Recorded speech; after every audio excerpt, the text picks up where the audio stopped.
Porque diz a Bíblia que este livro trata das coisas que em breve devem acontecer.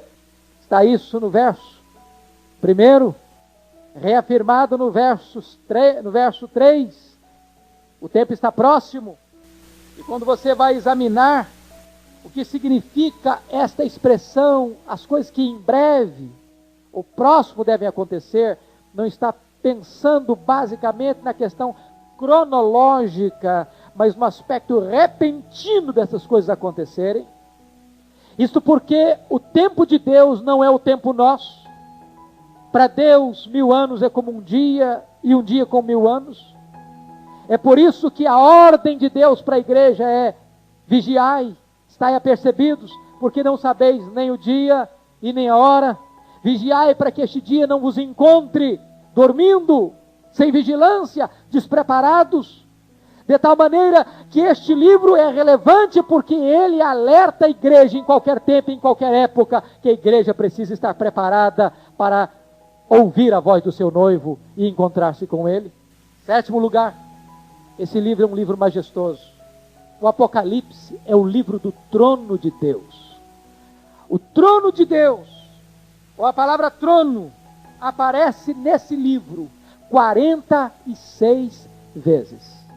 É o livro que mostra que o nosso Senhor reina, que Ele governa, que Ele está no trono, que Ele é soberano, que as rédeas da história estão nas suas mãos. Ainda que você olhe agora e veja a criminalidade campeando, a corrupção campeando, ainda que você vê a injustiça prosperando, ainda que você vê catástrofes, ainda que você vê a história como que parecendo sem leme, sem rumo, a história está nas mãos do nosso Senhor e Ele está no trono, e a história não está sem rumo, sem norte. A história caminha para a sua consumação final e gloriosa, porque o nosso Senhor está no seu trono. Em oitavo lugar, este livro é um livro universal. Você encontra João vendo nações, vendo povos, como parte deste glorioso programa de Deus. Que coisa fantástica! As ilhas mais remotas, as nações mais distantes, as etnias mais escondidas, aquelas que já desapareceram da história, aquelas que já foram extintas, aquelas tão pequenas ao ponto de não se ter nenhuma preocupação com elas. Diz a Bíblia que todos os povos, todas as etnias, todas as raças, todas as línguas, todas as nações estão incluídas e embutidas neste plano glorioso e vitorioso de Cristo Jesus, porque Ele morreu para comprar com o seu sangue os que procedem de todo povo, toda tribo, toda língua, toda nação. Finalmente, irmãos, 7º lugar, 9º lugar, este livro é um livro apoteótico. Apoteótico. Este livro é o clímax da Bíblia. É o apogeu da revelação de Deus. Tudo aquilo que foi começado lá no Gênesis será consumado no Apocalipse. Aquilo que Deus iniciou, Ele não vai deixar no meio do caminho. Aquilo que Deus começou a fazer não vai ficar pelas metades.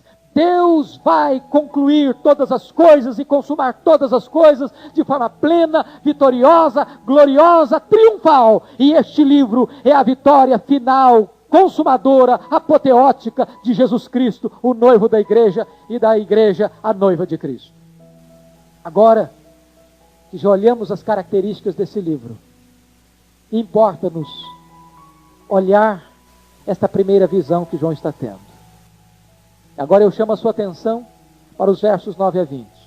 A primeira coisa que você vai encontrar nesta narrativa é que o escritor se apresenta.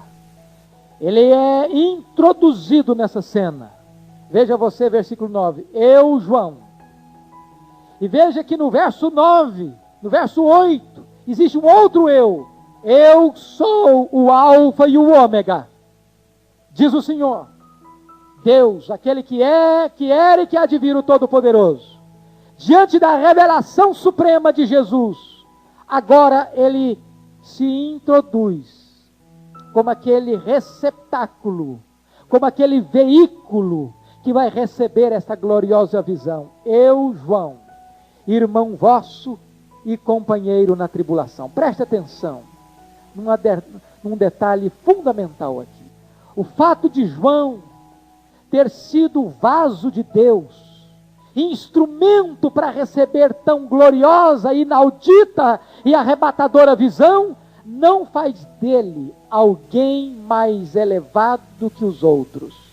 Não o põe numa posição de relevo e de destaque, mas ele faz questão de se apresentar como irmão e como companheiro, no mesmo nível, no mesmo pé de igualdade, que aqueles irmãos que estavam passando também pelas mesmas dificuldades que ele estava vivenciando.